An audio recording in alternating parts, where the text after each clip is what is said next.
Good morning, everybody. It's a beautiful Friday morning here in Saskatoon, 8:45 in the morning. Just gonna head out to some garage sales. What? Garage sales? Yes, I am. My name's Richard, and what I do is I buy and sell other people's stuff, and I am flipping for a living. And I'm gonna teach you how to do it also. So this morning, gonna head out. I've got a list of, what do we got here, 5, 10, 15, roughly 20 garage sales that I can go to today. So yeah, here's the list.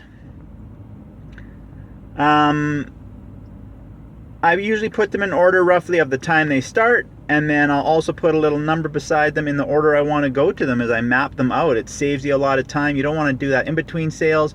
You want to spend a good 30 minutes writing down your sales and prepping them before you go.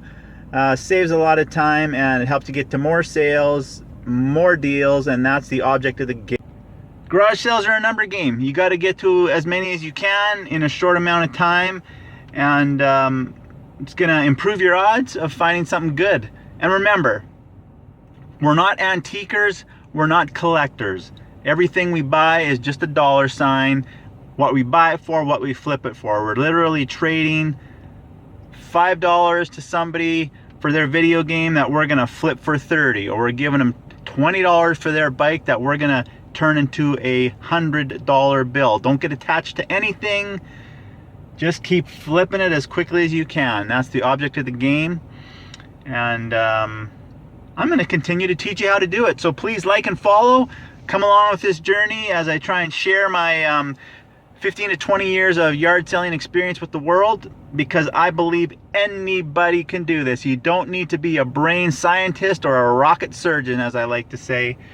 So let's head out and start doing some picking and flipping. Flipping for a living.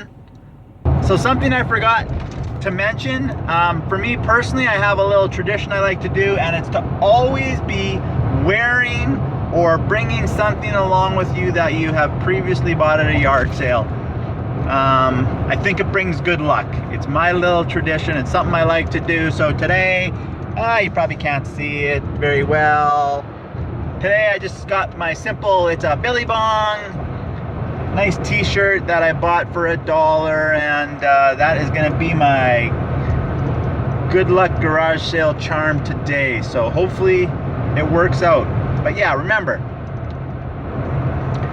you gotta wear something that you bought at a garage sale. Rule number 1 with yard selling.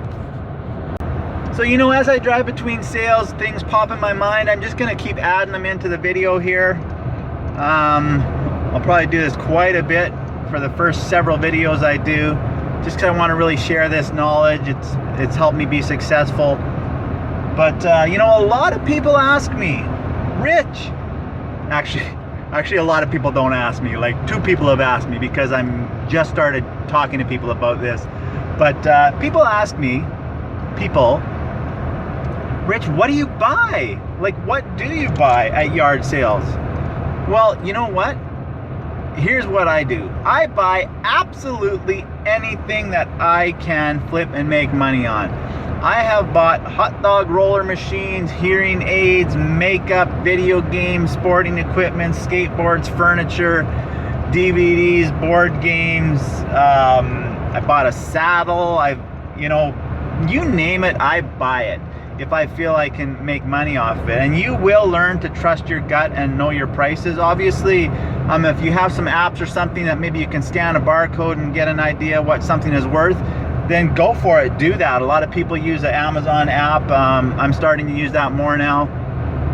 But the bottom line is, I stick with a lot of things that, I stick with anything that is going to make me money at the end of the day. And so actually what I wanted to say is that you don't need to know anything about antiquities and collectibles. You don't need to know what a plate from 1823 is worth to be successful at yard sales. All you need to know is what you use on a daily basis and your friends and family use on a daily basis, because 99 out of 100 people could care less about a vintage plate that they're going to hang on their wall and walk by in the hallway and stare at for 3 seconds twice a day. Nobody cares about that. Sure, maybe there's the rare items out there that you could snag for $2 and sell for $1,000, but honestly, you're better off spending your $2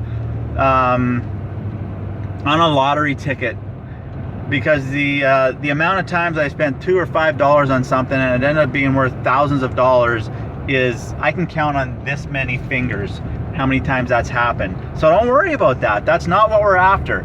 We're looking for things that we're gonna spend $2, $3, $5, $10, $20 on and get 3 to 20 times our money on. So yeah, there are things out there that you'll buy for $20 and get 20 times your money on, and a lot of things that you're gonna buy for $1 or $2 and get 20 times your money on. I mean, the honey pot right in the wheel well, we're talking 3 to 5 times your money on things you spend $5 to $10 on. That's a great little area to look at. Then you don't have too much invested. But if you buy 10 things for $5, you got $50 invested, and you're gonna mark them all up a minimum 4 times. So you got 10 things at $20, you're gonna make $200. And you're gonna be able to do that in a couple hours. So that's what I want to teach, right? If you go hardcore like I do and you go to 20, 30, 40, 50, 100 yard sales every weekend, which doesn't actually take as much effort as you think, once you do a good list and you get efficient at it, then yeah, then you can start making $1,000 a weekend, $4,000 a month, $50,000 annually, if you live in an area where there isn't snow. And you can garage sale all year long. But anyways, coming up on the first sale here, just wanted to throw that in there. Just going to the first sale, and we're gonna see if they're even open yet. And they are. And you know what? It's always exciting for me. Sometimes when I go to familiar street, a familiar area, it's like, oh my goodness, is this gonna be a sale I've been to? And once in a while, I will make a mistake and I won't cross-reference my old lists, but that's something I want to tell you. Once you really get into this, you want to cross-reference those lists. You don't want to be wasting time going to a yard sale you've already been to.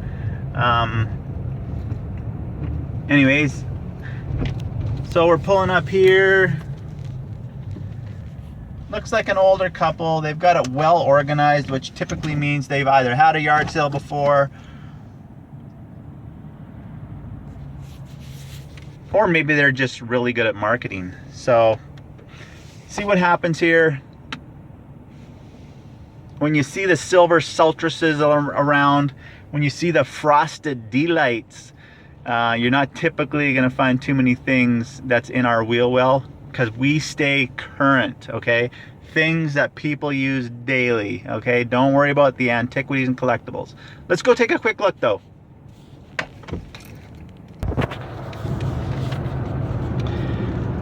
So pretty much as advertised, with those nice old ladies that were having that yard sale, they had nothing I wanted. I mean, I did spend $1 there. They had this big giant roll of some kind of tissue / wrapping paper, and that'll come in handy. I mean, you always need packing supplies. I sell, I don't know, 50%, 60% of my stuff, actually I just sell locally on Facebook and a Craigslist type site. It's called Kijiji, in Saskatoon or in Canada. Kijiji, Kijiji, if you're from the US and never heard of it. Anyways, but there are certainly things that I sell on Amazon and eBay. The other half of my sales go to Amazon and eBay. So a big roll of packing paper for $1 is gonna work great for me. But you know, the one thing I want to say quickly about that as I pull up to the second sale here is, you've already drove to the location, take 20 seconds, 30 seconds, and pop in. I very rarely do drive-bys where I don't even stop for 30 seconds and at least see what's there, because you could find anything. I mean, I stopped at a sale once, and literally they had one table, and it wasn't even a full 8-foot table.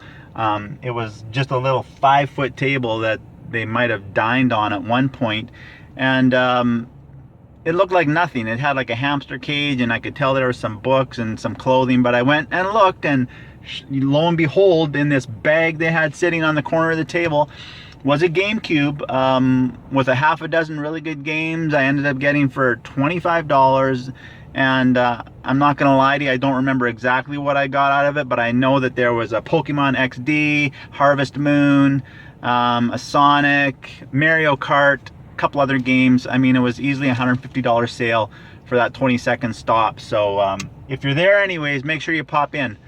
Let's go see what these guys got. It doesn't look promising, but I'm going anyways.